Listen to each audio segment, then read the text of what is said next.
What's up, guys? Welcome to Daily Dose of Reddit. This is your host, Zach, and today's subreddit is r/SupernovaRevenge. This story's called OP Kills Entitled Couple with Some Malicious Compliance. And then it's a cross post. A heavy story. If you look for wholesome content, please scroll past it. I'm neither sure if this is the place to post it, nor if I should do so in general, but I just can't keep it in anymore. I truly hope I will not get in any way recognized, but at this point, I find it unlikely enough to be willing to share this story here. And if it does come back to bite me, then, well, maybe it should. The thing happened in early 1990s. The relevant historical background to this is that Poland haven't really left the communist bloc just yet. First free elections happened in 1989, but the process of escaping Russian influence, basically only doing what Moscow or their minions told them to, took a while, and at the time of the story, the police wasn't necessarily used to doing its job properly. One of such poorly handled cases was the abuse of my next-door neighbor's daughter.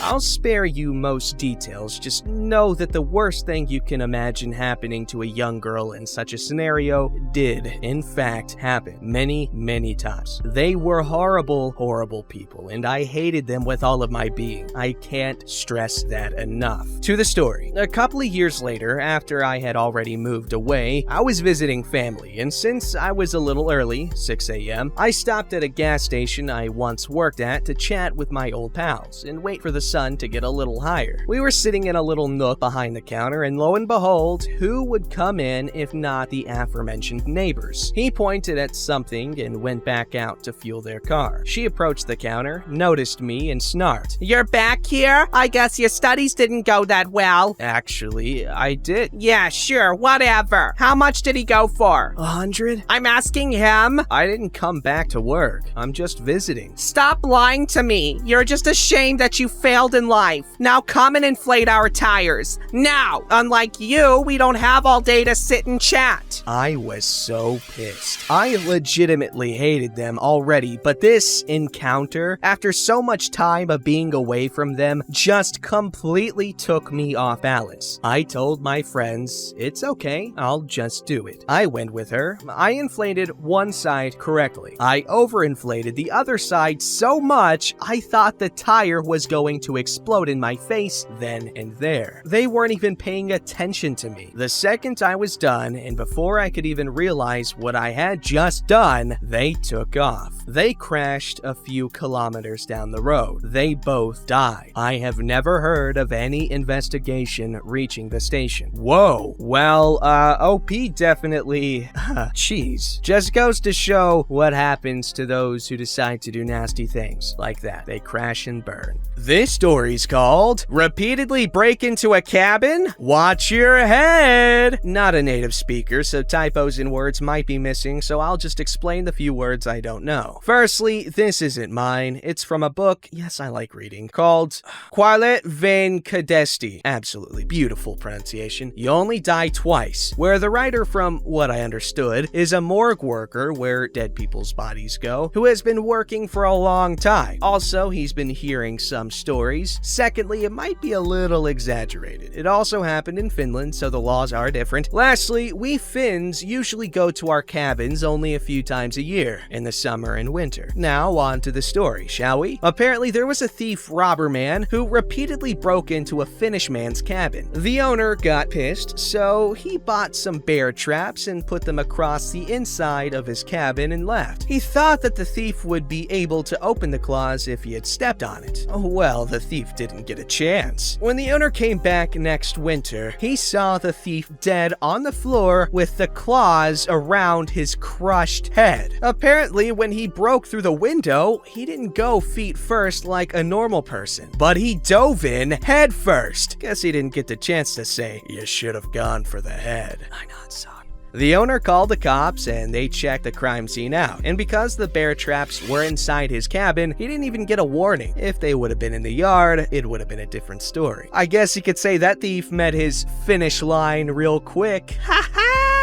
This story's called The Golden Rule is a Bimbo. Aggressive customer tries to shoot me. I work security at a local gun store. I'm assuming. And a man that visits the store about once or twice a week refuses to wear a mask. Now, I live in Houston, Ayo, where crap's pretty bad, so after the third or fourth time he refused to wear a mask, we ask him to leave our store and never to return. The man gets hostile with us, but after a few half-hearted punches, he leaves the store saying, "I'll freaking get you!" as he walks away. Now, I've worked security here for about 6 years, so I doubt I'll ever see the man again. About a week passes, and I never see the guy. But when we open the week before Labor Day, he comes in at about 7, an hour before we close. He browses for a while, with a mask this time. I can't help but notice something fishy about him. He reaches into his coat. Luckily, I hit the deck fast enough to avoid his initial burst. I pull my gun and hit him in the torso once or twice. He shambles his way out the door, and I run to go call 911. I'm on my way over when I smell a strong metallic odor. I get to the desk and see my boss and a good friend lying on the floor, half his head missing. I stumble for a moment before calling the police. I give the operator the rundown and start tailing the man. I ask permission to make a traffic stop and am given permission. I make an attempt to pull him over but can't. I eventually spin him out and approach the vehicle. I see no movement from the car, and when I look through the window, I see that he's dead. When the cops and paramedics arrive, they confirmed his death. Turned out he was mentally impaired. I go to my friend's funeral tomorrow. Edit. Thank you guys for all the support. Glad to get this one out there. Stay safe. Okay, well,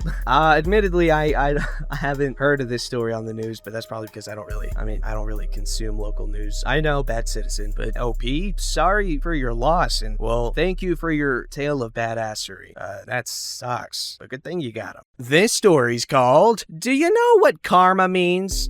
That's a camera. So this is a bit long. Well, this is a story from high school. The characters are me, Trevor, the bullied kid, James, Nora, the hero. my cousin Joe. All names aren't their real names, obviously. Well, Trevor was the school bully, and not only that, the quarterback of the football team. The guy was a complete ass. He'd bully everyone and anyone who spoke up, got shut down because his dad was a cop. He was also a jerk, so no one really cares what Trevor did. My cousin was also on the football team and was childhood best friends with a guy named Nora. A guy? Oh, okay. Nora was 5'9" and Trevor was 6'1". This is important later. Well, Nora legit had a superpower of just having dirt on everyone in the school. Got your ass kicked by a girl? He knew. Mom's a meth head? Dad hits you? You cheated on your girlfriend with a guy? Etc, etc. You get the point. He knew these things because he never stood out. He just blend in with the background and people just say their secrets when he was around minding his own business. Well, James and Nora had the same body type, skinny and not much of a threat. Well, because Nora had dirt on people, no one messed with him. But James was bullied all the time by Trevor. Nora didn't like anyone in our school, so he was kind of a loner everyone knew, but had a few friends. He'd always hang out with my cousin because they were childhood best friends. Well, one day at lunch, Trevor is, of course, being a jerk. He goes and messes with James, who is just playing on his 2DS, minding his own business. Trevor takes it and throws it in the trash, which is already filled with others' food and gunk. James starts crying, and Trevor laughs and sits down. Now, next to Trevor on his right is my cousin, and I'm sitting at a table next to theirs. These tables are near a wall. I was about to stand up and cuss this jerk out, but I had this gut feeling I shouldn't because someone else would, and I was right because I noticed across the room from the bathroom doorway was Nora. Now I should explain what he was wearing. A black shirt, jeans, and a belt. He strolls over and I think a fight is about to start, but no. Nora leans down to my cousin and says he needs to show him something he found on a video game they both play. They stand up and lean against the wall. Well, he takes out his phone and they start talking for a good 5 minutes. Nora puts his phone away and says, "Man, this is annoying." "What is?" "This belt." He took off his belt and folded it. "My mom makes me wear belts all the time, but I think this one is worn out because I've been misusing it." I was super confused because it looked brand new, but my cousin got the answer for me. "Misusing it doing what?" "This." Nora walks up behind Trevor and hits the table in between Trevor and the guy to his left. Trevor looks to his left, and just as he does, I crap you you not. Nora kicks the right side of Trevor's head with his right leg. Nora grabbed the back of his head and slams it on the table over and over and threw him on the floor, where he starts kicking the crap out of him in the chest, face, and stomach. Everyone is shocked and says nothing until Nora yells at him. "You screw with him again and it'll be worse. That goes for all of you." He yells this at the cafeteria and walks out. I wish I could say the story was over. Is it? Wrong! Skip ahead next week, and Nora gets jumped by Trevor over the weekend. Black eye, bruised ribs, and a broken arm. Well, Nora's dad files a police report, but it's thrown aside because his dad, the cop, has friends in high places, and they make it up as gang-related and ignore it. Skip ahead 3 weeks, and Nora is back in school and looks better from when he was beaten up and has a cast on. He and my cousin are hanging out like nothing happened. I joined them. Are you alright? Don't worry, Karma will catch up to him. Are you gonna jump him? Don't worry about it. The rest of the year goes by, and Nora's arm is healed, and nothing seems to happen, so I thought it was over. But the school had an overnight trip out of the city. It was for college, so most of the juniors and all of the seniors go. I room with my cousin and Nora. We stayed up all night playing Uno and games. We passed out in the morning, headed back to school. Well, a few days back, and I noticed something. I don't see Trevor. He was missing from school for a good few months. I heard from a friend that he had been attacked in his hotel room. He got his own room and met an older woman earlier that day, and she let in 4 larger men over 6'5" who beat him up and shattered both of his kneecaps. Football career over. No one saw the men enter or leave the hotel, which was weird. Police find nothing and call him a dumbass for picking up a random woman he didn't even know. I thought it was Nora and some friends, but he's shorter and was with us all night, which was weird. Skip ahead a few years to last year, 2018. I visit from college and meet up with my cousin. Hey, you want to go to a barbecue? Sure, whose barbecue? Remember Nora? You still talk to him? Sure, why not? We get to his place and Nora greets us. We go into his backyard and it's his mom and older brother. Cool, we talk and drink a bit. After 30 minutes, more of Nora's family show up, and a few of them are in uniform. They were his cousins stopping in from their base to say hi. Turns out, a lot of his cousins are in the military and were over 6 feet tall. Okay, cool. That's until I overhear 2 in uniform and 2 who are dressed normal just drop. Remember that guy we jumped in the hotel? And they start laughing and talking about the details of the event like it was normal. What the fuck? Are you guys talking about Trevor?